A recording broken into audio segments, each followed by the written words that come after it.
Ici Sud Radio. Les Français parlent au français. Je n'aime pas la blanquette de veau. Je n'aime pas la blanquette de veau.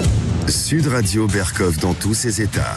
Ah, vous étiez, effectivement, vous avez assisté à la joute, au rage des uns, aux pleurs des autres, le rejet du projet de loi sur l'immigration. C'était lundi, c'était avant-hier. On en a parlé hier avec Jérôme Fourquet. Et ça a fait beaucoup de bruit, ça continue à en faire. D'ailleurs, c'est pas fini, commission mixte paritaire, etc., etc. Mais il y a eu quelque chose de formidable. Et c'est là que la politique, la poloche, comme disait Éric Dupond-Moretti, prend tout son sens. Parce que c'est les coulisses. Et de temps en temps, on a un bruit des coulisses. On a l'image des coulisses. Écoutez. Sud Radio Berkov dans tous ses états. Les perles du jour. Pierre Chêne, très jolie chanson, c'est pas moi. Eh ben c'est pas moi, non c'est pas lui. C'est pas lui, qui lui? Oui, vous savez qui on accuse? Eh bien le ministre de l'Intérieur Gérald Darmanin est accusé par la présidente des députés du groupe LFI à l'Assemblée nationale, Mathilde Panot, sur des faits pouvant s'apparenter à de la corruption d'élus. Corruption, ça va vite. Est-ce que c'est pas plutôt confusion? Alors, qu'est-ce qui s'est passé? Eh bien, au moment vous savez, le vote sur le projet de loi immigration, que défendait évidemment le gouvernement et toute la Macronie, eh bien, Gérald Darmanin aurait, je dis bien parce que c'est conditionnel, aurait cherché à contacter le député Brun pour avoir un vote en faveur du texte. Le problème, c'est qu'il voulait appeler le directeur de cabinet, c'est pas Darmanin lui-même, le DIRCAB de Darmanin, voulait appeler, au fond, Philippe Brun. Philippe Brun du Parti Socialiste pour lui dire quand même, écoutez, c'est un projet, voilà, sur l'immigration, vous allez quand même voter, voilà, on a appelé. Malheureusement, il a appelé le faux Brun, enfin le mauvais Brun, non pas, ou je dirais, un Brun qui s'appelle Philippe Brun, et qui est, Fabrice Brun des Républicains. Il a rien à faire avec Philippe Brun du Parti Socialiste. Donc, il a appelé effectivement Philippe Brun du Parti Socialiste. Et il voulait appeler Fabrice Brun parce que les Républicains, c'est LR, c'est la majorité. Alors, qu'est-ce qu'il a fait le député BH? Il a cafeté. Si vous voulez, il a cafeté à l'AFP. Et voilà. Et qu'est-ce qu'il aurait dit, le DIRCAB de Darmanin? Et là, ça devient intéressant. Vous avez demandé, je crois, une brigade de gendarmerie autorisée. Alors il dit, voilà, vous allez la voir, cher Fabrice Brun. Mais vous savez ce que le ministre attend de vous? Un vote dans le bon sens, que vous ayez de la bonne volonté. Et évidemment, encore une fois, c'est Philippe Brun qui a reçu l'appel, et évidemment, il en a parlé, voilà. Alors Darmanin dit, c'est dégueulasse, c'est diffamation, dénonciation calomnieuse, je me suis simplement, mon DIRCAB s'est trompé de nom, et voilà, et il n'a jamais promis une brigade de gendarmerie, etc., etc.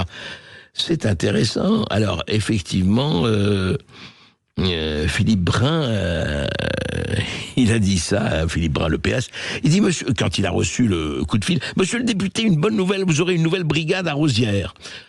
Il ajoute silence, aucune des communes de ma circonscription ne s'appelle Rosières. Il dit, monsieur le directeur de cabinet, vous me confondez avec Fabrice Brun, le député LR. Ah là là, que c'est embêtant, ce genre de choses. Vraiment, c'est très embêtant, quand on confond. Eh oui, il y a beaucoup de Brun. Qu'est-ce que vous voulez? Rappelez-vous Monsieur Brun de Marcel Pagnol, bien sûr, le Lyonnais.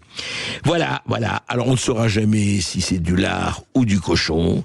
Il n'empêche que c'est intéressant quand même de voir. Et ça doit se passer quand même. Il dit, mais écoute, vote pour moi. Tu vas avoir ton tronçon de route, vote pour moi. Tu vas avoir ta piscine, vote pour moi. Parce que là, je ferai ce qu'il faut.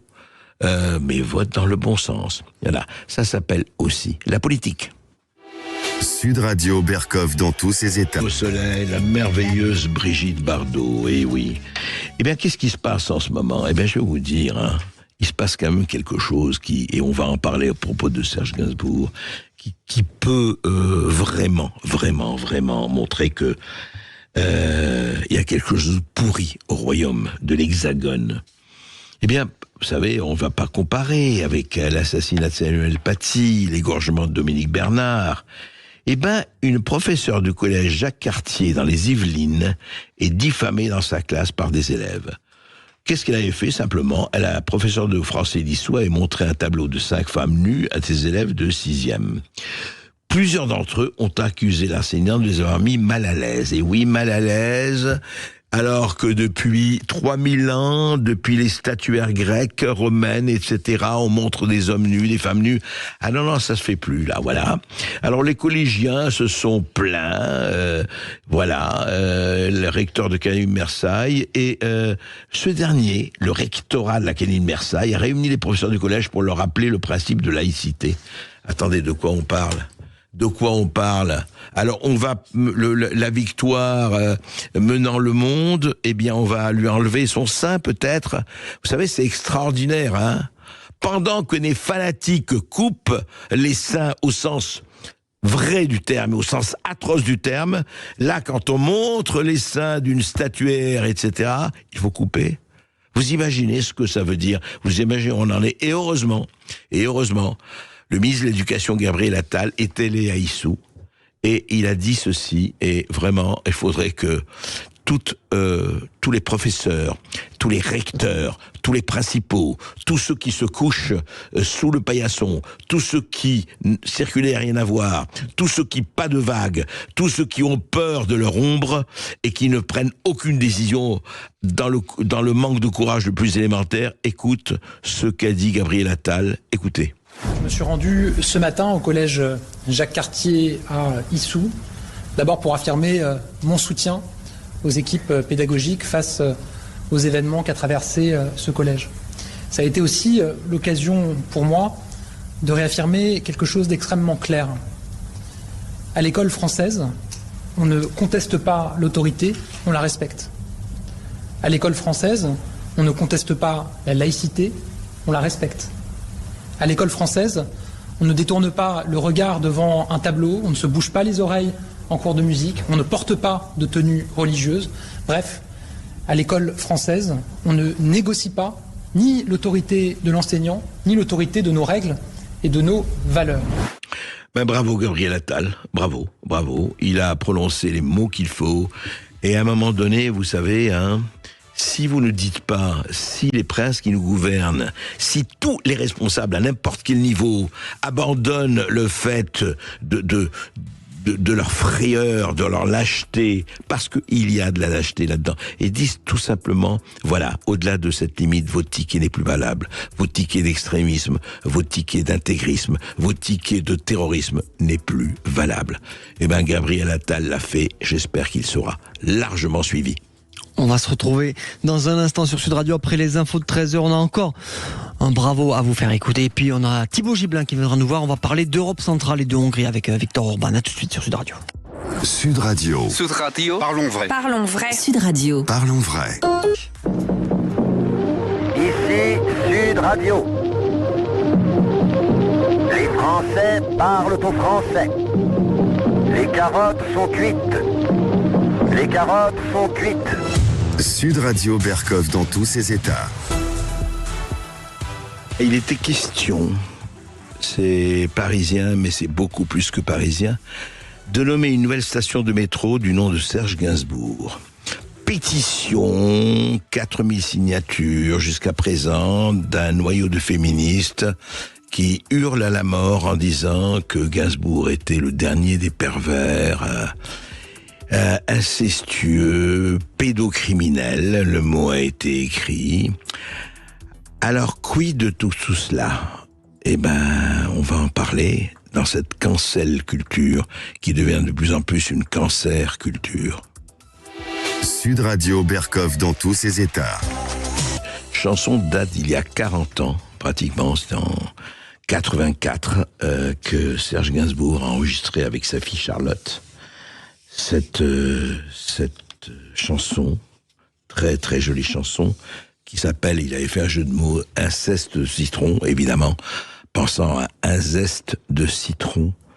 Et alors voilà, un texte, on a la pétition là, devant nous.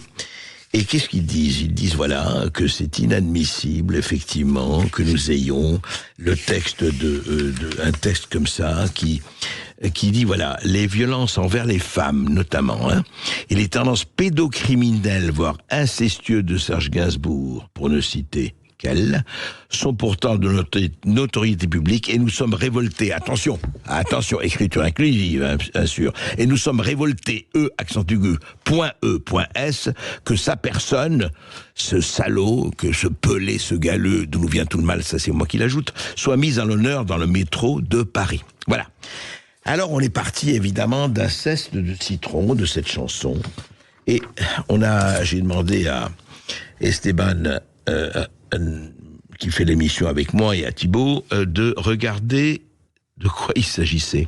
Alors je vais vous lire une partie. Voilà ce que dit cette chanson. Tes baisers sont si doux, un zeste de citron, je t'aime plus que tout, papa, papa. Et il dit ceci, écoutez bien, l'amour que nous ne ferons jamais ensemble, est le plus beau, le plus violent, le plus pur, le plus enivrant, exquise, délicieux enfant, ma chair et mon sang, ô mon bébé, mon âme. Vous appelez ça un texte incestueux? Vous parlez d'un pédocriminel en disant l'un des plus beaux messages d'amour à sa fille, l'amour que nous ne ferons jamais ensemble. Et il insiste, et c'est un refrain qui revient dans toute la chanson. Alors qu'est-ce que vous voulez en fait? C'est-à-dire que personne, vous avez vu ce qui est passé avec le déboulonnage des statues. Vous savez, on en a parlé ici, quand on change les textes des classiques, on change les fins de pièces de théâtre ou les fins de films. Alors vous voulez quoi? Vous voulez en fait que toute personne qui va déroger à votre idéologie, votre idéologie absolument inquisitoriale, doit être absolument suspendue, ne doit plus exister, quoi, c'est ça. Gainsbourg est mort aujourd'hui, il y a 30 ans, un peu plus de 30 ans. Ah ben non, c'est un pédocriminel, incestueux, pratiquement, il ne faut plus en parler. D'ailleurs, il ne faut plus vendre effectivement ces disques. Faudrait pousser un peu votre logique jusqu'au bout. Il faut interdire les disques de Gainsbourg. Il faut interdire les chansons de Gainsbourg. Il faut d'ailleurs, et France 2 a commencé, ne plus diffuser les films de Gérard Depardieu, qui peut avoir fait des conneries, sûrement. Mais ça veut dire qu'il faut supprimer l'œuvre? Alors il faut supprimer combien d'artistes? Il faut supprimer la moitié des bibliothèques de France et de Navarre. Ça s'appelle de l'autodafé et on sait quel régime pratique l'incendie des livres. Alors vraiment réfléchissez un tout petit peu avant de dire non, on ne veut pas d'une station de métro Serge Gainsbourg.